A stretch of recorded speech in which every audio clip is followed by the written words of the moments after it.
In this video, I'm going to show you how to remove ads on Poco C75. The first step is go in app drawer, tap on settings. From here, you can disable the app suggestions. Now, if you want to stop system ads, then follow the second step. Go in settings, simply scroll down, go in fingerprint and face data.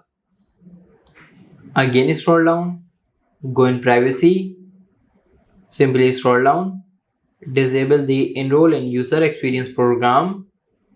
Again scroll down, tap on usage and diagnostics. Now disable this also by tapping on this toggle. Go back, scroll down more, tap on add services.